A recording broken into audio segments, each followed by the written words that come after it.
In a kingdom full of noise and certainty, there lived a boy named Lian, someone most people barely noticed. And as this story begins, you'll start to sense something quietly important. That sometimes the one everyone overlooks, the one you'd never think twice about, sees more than anyone else. And while the ending will reveal something surprising about wisdom, we'll let that unfold in its own time. Before we begin, if you feel connected to stories like this, consider subscribing, turning on notifications, and sharing this channel with someone who might need a little calm in their day. It truly helps this quiet corner of the internet grow. The kingdom was always alive. Scholars debating in courtyards, merchants haggling over prices, warriors boasting of strength. Yet Lian moved through it all like a soft breeze. He hummed to stray dogs, paused to admire drifting clouds, picked up fallen flowers just to look at them. People called him slow, sweet, harmless, even foolish. He never argued, never showed anger, never tried to impress a soul. Because he performed no cleverness, everyone assumed he had none. But those who watched a little longer noticed something unsettling. His silence wasn't empty. It was attentive, almost as if he was quietly studying the world that had already judged him. One morning, the king announced a rare test. He was seeking a single villager to become his apprentice, someone honest, humble, and wise. Immediately the kingdom buzzed.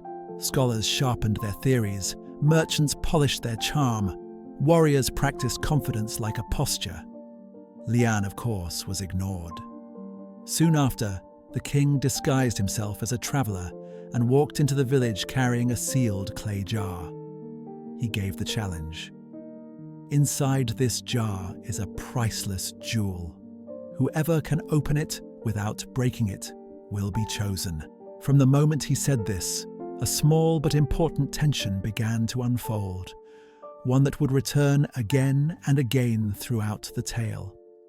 That the way we approach a challenge reveals more about us than the challenge itself.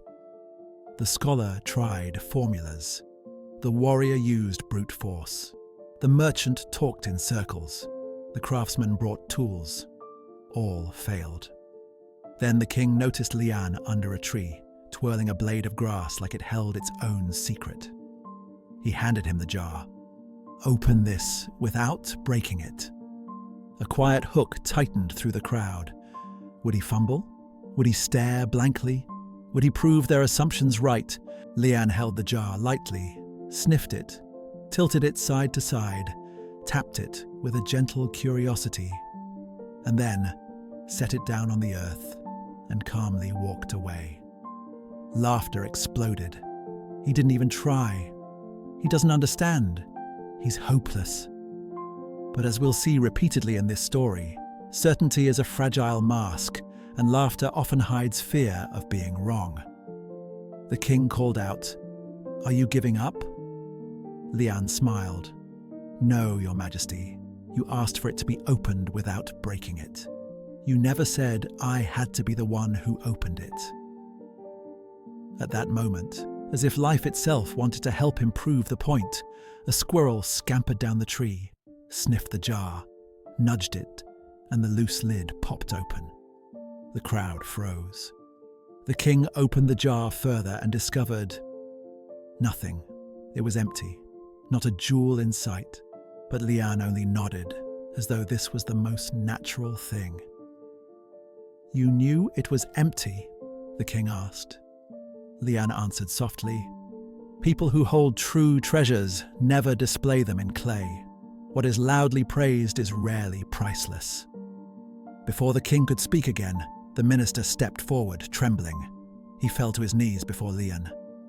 "Forgive me, master." A ripple of shock moved through the villagers. The king stared, stunned. "Master, explain yourself." The minister bowed low. "This boy is the hidden student of the mountain sage, the one who taught wisdom through silence. His training was to appear simple, even childish, so the world would reveal itself around him. The king looked at Lian with new eyes. Lian bowed gently.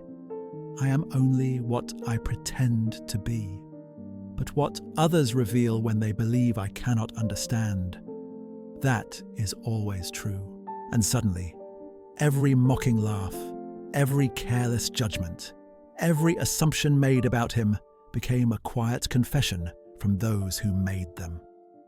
We show our truest selves not when we speak wisely, but when we believe no one is watching.